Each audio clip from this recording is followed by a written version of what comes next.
Play Family. I'm Kendra, and as you probably know from my page, I'm the mom of two awesome little boys, Dion and Noah, who are both also on the autism spectrum.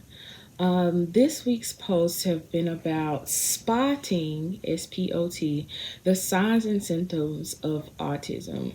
It is important to note, however, that some children who are on the spectrum never show signs, and there are some children who are not on the spectrum who show all of these signs that we are going to discuss. So, this is not to alarm you, or if your child is doing these things, it's not to say that your child for sure has autism, um, but it's just to give you something to look for. And in that case, if you think or may suspect that your child may be on the spectrum, definitely consult a professional, which I am not, okay? Um, but definitely ask a pediatrician or a occupational therapist or a behavioral therapist if you suspect your child may be on the autism spectrum. Um, Early intervention is key. So definitely ask those questions if you see some of these signs. So the acronym S.P.O.T stands for social differences, P, persistent sensory differences, O, obsessive or repetitive behaviors, and T, a talking or communication delay. Just from my experience, we'll talk about my oldest first. So Dion, he is 5, and I actually saw signs in him around 6 to 8 months. I just really didn't know that there were signs of autism because that was kind of the last thing that I was thinking about as a new mom. The first thing was actually the P, the persistent sensory differences.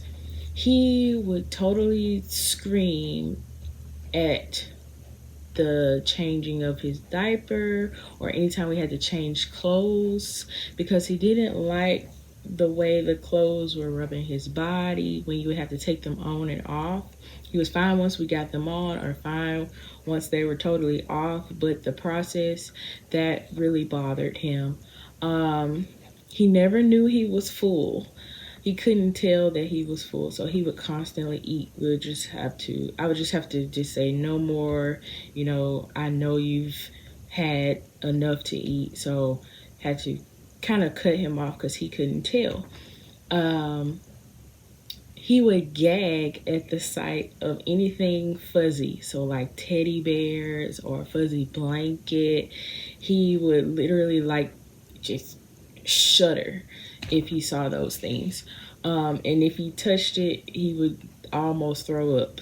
Around 10 months, he stopped saying words. He had about maybe 10 or 15 words that he would say around 6 to 8 months, as most children do. And then at 10 months, no more words. Then when he turned about a year and a half, stopped refusing to try new foods. We were kind of stuck at what we were eating, and we're still stuck there. He eats oatmeal pretty much for every meal. And then eventually, he was tested and diagnosed at age 3. Most professionals like to wait until age 3 to do a diagnosis. But if you suspect before then, which I didn't know, you can see a pediatric neurologist and they can diagnose your child before the age of 3.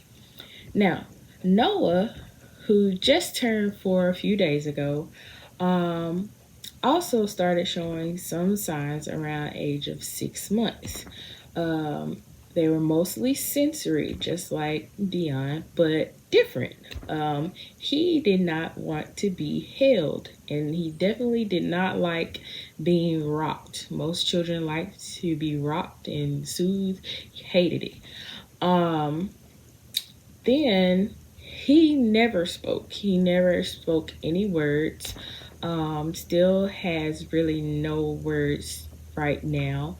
Um, So he's considered nonverbal. Dion is also considered nonverbal, even though he uses some words. And Noah did not like to play with toys. And when he did play with his toys, it was inappropriate play. So instead of him bouncing a ball or trying to roll it, he would line things up or put them in little, what I call ant piles. He would have little piles of toys that he would put everywhere. And then he would walk around them in a circle to kind of inspect them. But that was how he would play. He was diagnosed at age 2 because we have a family history, obviously, with my oldest child having autism. So it kind of felt like the world was ending, that I had, 2 children. One definitely was hard, but having 2 kids diagnosed on the spectrum, which is actually more common than what I knew, it felt kind of like my world was over. But once that feeling passed, I really just wanted to have the information. I wanted to know what I was facing and what I could do to help them and give them the best opportunity possible at being successful, at being themselves. So, the hardest thing for most parents is accepting the diagnosis. But if you can do that, if you can move how you feel and move yourself out of the way and all of that disappointment and all those negative feelings, and then focus on what you can do, it definitely makes a difference.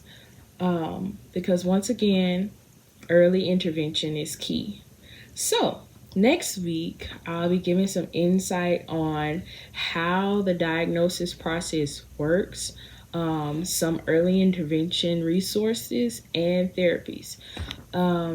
It may seem like a lot, those of you that are on the same journey that I am, but you definitely can do this. We can do this. One step at a time is all you can do. So do what you can today and worry about tomorrow when it gets here. Join the replay community today by liking and sharing this page. If you have some questions or you would like me to cover something else or something specific in my episodes to come, send me a direct message or email me at riiplayasd@gmail.com, and I'll post that in the comments below this video. And I'll see you guys next week.